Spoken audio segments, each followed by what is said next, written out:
Hello everyone. आज के video में देखेंगे साइकोलॉजी पेपर 2 का प्रैक्टिस सेट 1 जो आपके बिहार स्टेट 2024 के लिए काफ़ी ज़्यादा इम्पोर्टेंट रहने वाला है।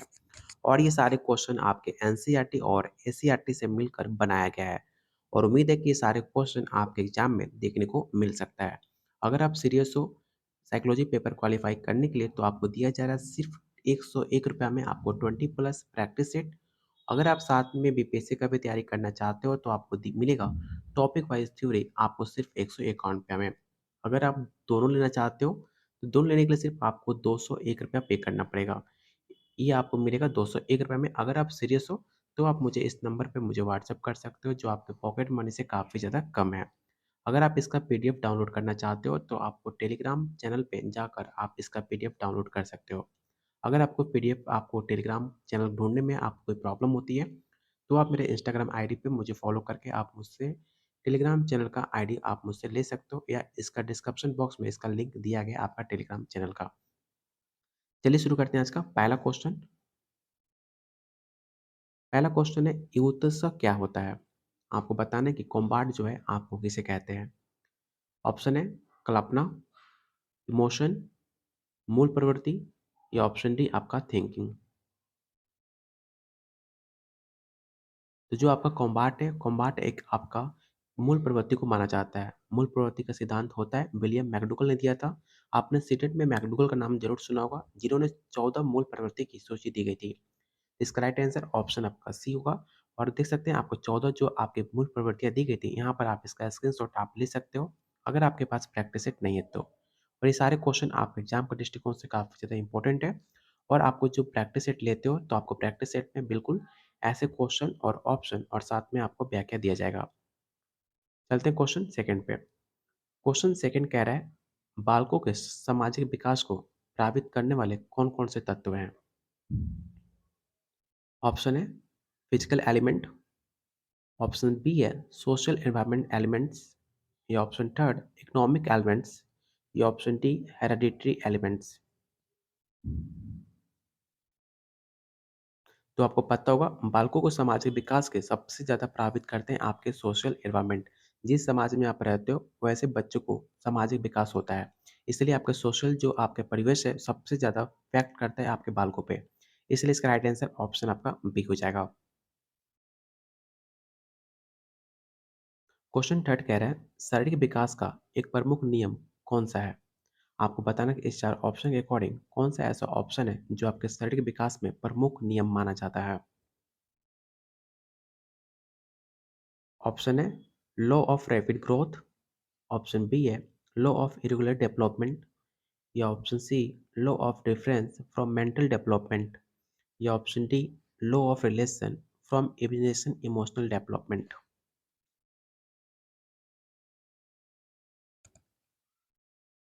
तो याद रखिएगा जो आपका लॉ ऑफ रैपिड ग्रोथ है वो आपके प्रमुख नियम माने जाते हैं आपके शारीरिक विकास के लिए। तो इसका राइट आंसर ऑप्शन आपका सी होगा। यहाँ पे आप देख सकते हैं शारीरिक विकास का एक प्रमुख नियम द्रुतगामी विकास का नियम माना जाता है। शारीरिक विकास की दृष्टि से सहसावस्था विकास का सबसे अधिक अत्यधिक महत्वपूर्ण अवस्था माना जाता है। जो आपके सहसावस्था का विशेषकर जन्म से लेकर 3 वर्ष आयु को माना जाता है।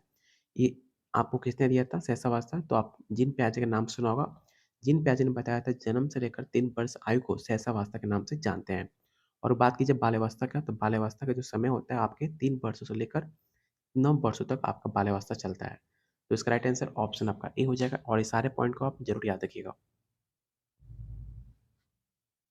क्वेश्चन 4 कह रहा है निम्नलिखित में कौन सा विकास का सिद्धांत नहीं है? काफ़ी इंपॉर्टेंट क्वेश्चन है। ये सवाल आपका बिहार स्टेट 2023 में पूछा गया था कि आपको बताना है कि ऐसा कौन सा following the theory of development कौन सा विकास का सिद्धांत नहीं माना जाता?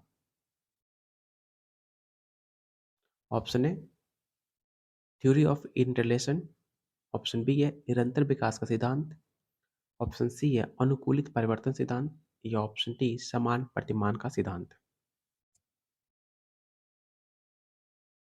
तो आपको पता होगा गैरिसन तथा अन्य के अनुसार जब बालक विकास की एक अवस्था से जब दूसरी अवस्था में प्रवेश करता है तब उसे हम कुछ परिवर्तित होते देखते हैं।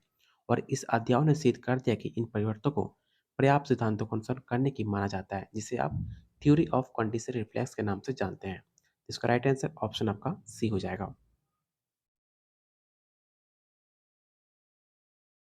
क्वेश्चन 5 कह रहा है, विकास के परिणाम स्वरूप नवीन विशेषताएं होती हैं और नवीन योग्यताएं प्रकट होती हैं। ये कथन किसका है? आपके एग्जाम में बिहार स्टेट और बीपीएससी में 5 से 6 सवाल आपके स्टेटमेंट से पूछे गए थे। तो इसे आप जरूर इंपॉर्टेंट क्वेश्चन टिक आउट कर लीजिएगा और आपको बताना कि ये स्टेटमेंट किसने दिया था। ऑप्शन है मेरिडिथ, हॉरलॉक, गैसेल, या ऑप्शन डी डॉगलस ने। तो याद रखिएगा, ये जो आपका स्टेटमेंट है ये आपके हॉरलॉक के अनुसार दिया गया था। विकास के परिणाम स्वरूप नवीन विशेषताएं और नवीन योग्यताएं प्रकट होती हैं। तो इसका राइट आंसर ऑप्शन आपका बी हो जाएगा, हॉरलॉक।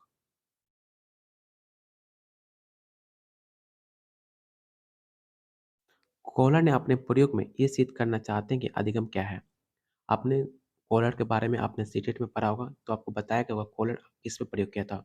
तो आपको याद होगा, कोहलर जो साहब थे वो आपके एक वनमानुष पे आप इसने प्रयोग किया था, जो आपको ये सिद्ध करना चाहते थे कि समग्र परिस्थिति में पृथक्करण जो होता है वो समान होता है। तो इसका राइट आंसर ऑप्शन आपका सी होगा।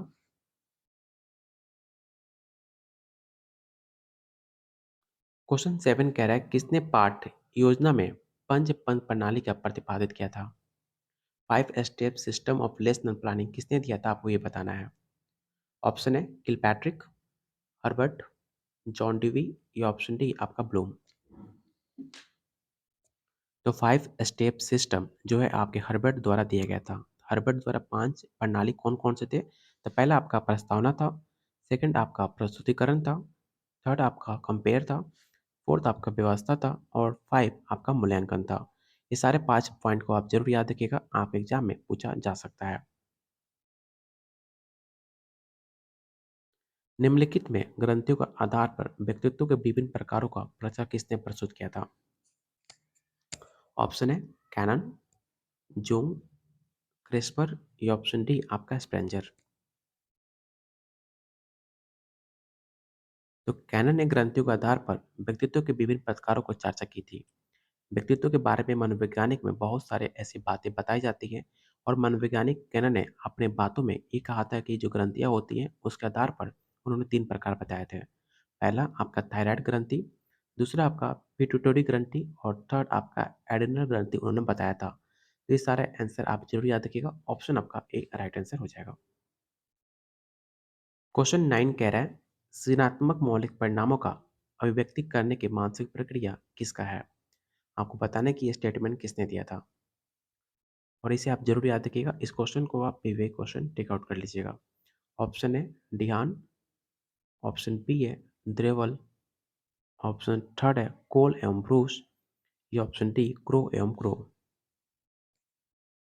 तो बात की जाए क्रिएटिविटी की, मेंटल प्रोसेस की, तो इसका जो है अवधारणा जो है, इसका जो स्टेटमेंट है, अभिव्यक्ति को व्यक्त करने का, इसका श्रेय जाता है आपके क्रो एंड क्रो को।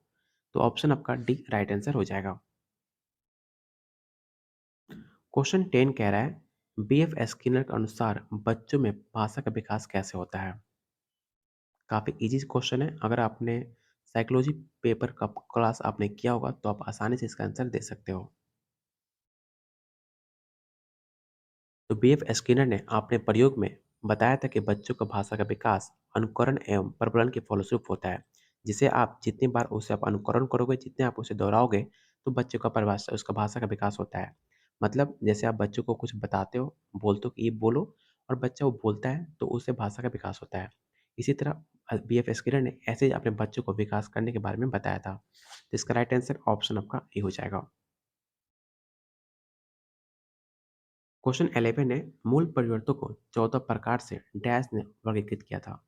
आपको बताना है कि ऐसा कौन सा वैज्ञानिक है जिन्होंने इंस्टिक को 14 टाइप में डिवाइड किया था। ऑप्शन है थॉर्नडाइक, मैकडूगल, डेवर्ड, या ऑप्शन डी वुडवर्थ। तो आपको पता होगा, जो आपके मैकडूगल थे उन्होंने मूल परिवर्तनों को 14 प्रकार में विभाजित किया था। मैंने पहले क्वेश्चन में आपको 14 का 14 नाम आपको बताया था। हम जाकर उसे जरूर स्क्रीनशॉट आप ले लिए होंगे, मुझे उम्मीद है। बात कीजिए मेडिकल के अनुसार मूल प्रवृत्ति परंपरागत और जन्मजात होती हैं, जो किसी भी प्राणी को आसानी से वस्तु को देखने और उसके प्रति ध्यान देने और उसे देखकर एक विशेष प्रकार की इमोशन उत्तेजना का अनुभव करने का संबंध होता है। तो इसका राइट आंसर ऑप्शन आपका बी होगा। इसे आप जरूर याद रखिएगा, मैकडूगल ने 14 प्रकार की मूल प्रवृत्तियां बताई थी। क्वेश्चन 12 आपके एग्जाम के दृष्टिकोण से काफ़ी इंपॉर्टेंट है। आपको बताना है कि किसी दूसरी वस्तु की अपेक्षा किसी एक वस्तु पर चेतना का केंद्रीकरण अवधान क्या कहलाता है? मन का, रॉस का, डम्बिल का या ऑप्शन डी आपका मैकडूगल। ये स्टेटमेंट किसका है आपको ये बताना है। काफ़ी फेमस स्टेटमेंट है। इस साल आपका डी ट्रिपल एस बी में 2018 में पूछा गया था। तो याद रखिएगा, जो आपका किसी दूसरी वस्तु की अपेक्षा एक वस्तु पर चेतना का केंद्रीकरण अवधान, ये स्टेटमेंट आपका डम्बिल का है। तो इसका राइट आंसर ऑप्शन आपका सी हो जाएगा। अगला क्वेश्चन है, निम्नलिखित में किसका नाम सूचनास्त्र शास्त्र के पिता से जुड़ा हुआ है? मतलब आपको बताना है कि निम्नलिखित में किसका नाम सूचनान शास्त्र के पिता से जुड़ा हुआ है? ऑप्शन है रॉस, गल्टन, क्रो एम क्रो या ऑप्शन डी वुडवर्थ। तो जो आपके गॉल्टन थे, उनका नाम आपके सूजन शास्त्र के पिता से नाम से जुड़ा हुआ था, जो काफ़ी व्यवहारिक वास्तुक्रम से शाखा मानते हैं। तो ऑप्शन आपका बी राइट आंसर हो जाएगा। क्वेश्चन 14 कह रहा है, 12 वर्ष से लेकर 16 वर्ष के बालकों में हिंदी में डॉक्टर एस जलोटा ने अपना कौन सा परीक्षण प्रतिपादित किया था? और ये सवाल आपके बिहार स्टेट 2023 में पूछा जा चुका है। ऑप्शन है आरफी अल्फा टेस्ट, ऑप्शन बी है साधारण मानसिक योग्यता परीक्षण या ऑप्शन सी अपशाब्दिक बुद्धि परीक्षण या ऑप्शन डी चिंतनाकन परीक्षण। तो 12 वर्ष से लेकर 16 वर्ष के बालकों में हिंदी का जलोटा जो प्रयोग था वो आपके 1964 में साधारण मानसिक योग्यताओं को परीक्षण किया था। इसे आप जरूर याद रखिएगा। ऑप्शन आपका बी राइट आंसर होगा। जनरल मेंटल एबिलिटी टेस्ट आपके 1964 में जलोटा द्वारा इसे किया गया था, जो बच्चों पे 12 से 16 वर्षों में इसे यूज किया गया था। तो ऑप्शन आपका बी राइट आंसर हो जाएगा। और आज का लास्ट क्वेश्चन रहेगा, आपको बताना है कि बुद्धि का धिक्कारक सिद्धांत किसके द्वारा प्रतिपादित किया गया था? ये सवाल आपके बिहार स्टेट 2023 में पूछा गया था। ऑप्शन है वर्णन, स्पीयरमैन, थॉर्नडाइक या ऑप्शन डी आपका स्टोन।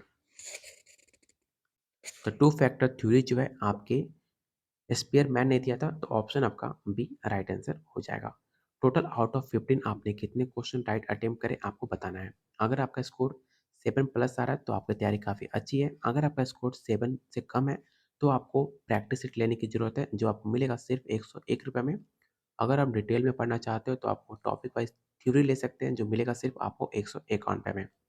अगर आप दोनों लेना चाहते हो तो दोनों लेने के लिए सिर्फ आपको 201 रुपये पे करना पड़ेगा, जो आपके पॉकेट मनी से काफ़ी ज़्यादा कम है।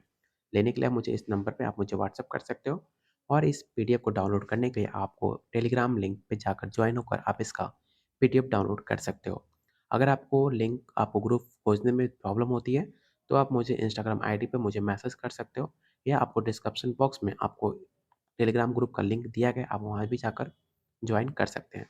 तब तक के लिए वीडियो को लाइक कीजिए, शेयर कीजिए। अगर आप डेली चाहते हो प्रैक्टिस सेट तो आपको सब्सक्राइब करना होगा चैनल को, और वीडियो को शेयर लाइक करना होगा, तभी मुझे मोटिवेशन मिलेगा और मुझे पता चलेगा कि आपको डेली वीडियो चाहिए। तो आपको वीडियो को लाइक और शेयर कीजिए।